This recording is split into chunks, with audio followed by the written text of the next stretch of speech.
Magandang gabi sa inyong lahat, sa ating mga kaibigan saan man sulok ng mundo. Magandang gabi sa inyong lahat. Yun pakinggan natin si Atty. Rowena Guanzon. May mainit na revelasyon kay Bangag. Bangag na magnanakaw. Mahiya ka naman, Bangag.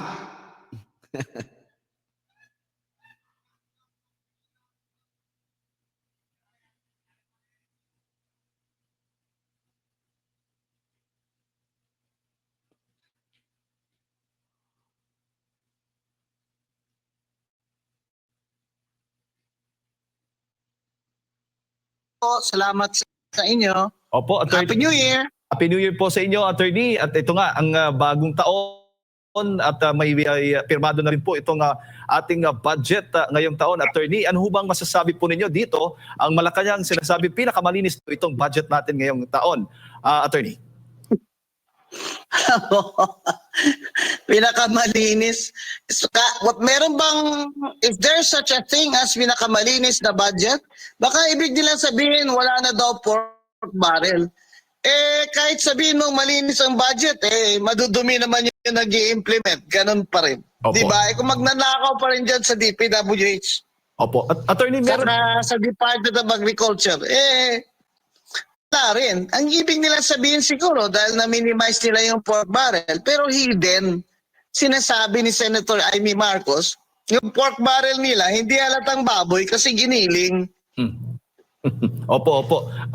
Dito nga po, ang sinasabi, yung tinuturing po yung pork barrel, alin po ba dito sa budget natin ngayon yung nakikita po yung red flags? Tingnan mo yung DPWH, malaki pa rin ang budget na. Wala naman problema niyan dahil infrastructure drives drives also the economy because of the construction. Pero kung titingnan mo, dapat dinisclose nila sa atin, alin dyan? Ang sinasabi kasi nila, wala na daw flood control projects except doon sa may mga foreign funding. Hindi naman nila sinasabi sa atin, alin doon ang may foreign funding para ma-monitor din ng mga bansang inutangan nila. Ibig sabihin, nangungutang pa rin ang administrasyon ni BBM.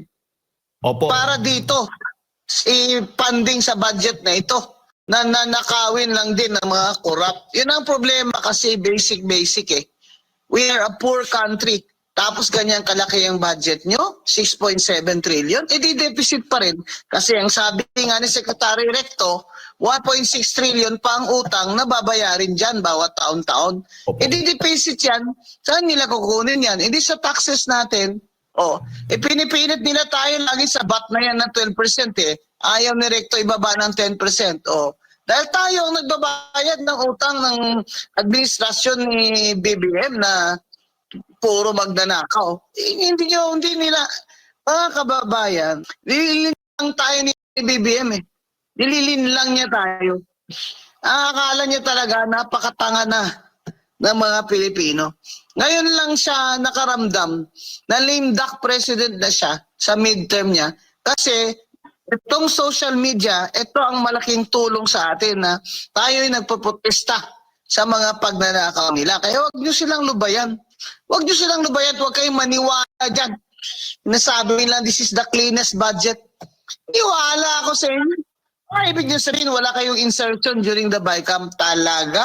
Tawag na nga ninyo, amendment Sabi ni Risa Ontiveros, wala daw siya insertion. Meron siya amendment. Sabi ni Frank Drilon, Senate President Frank Drilon, amendment at insertion, parehas lang yun. Sino ba mas matalino? Si Senate President Drilon o si Senator Risa Ontiveros? Ang hirap talaga itong ginagawa tayong bubo kaya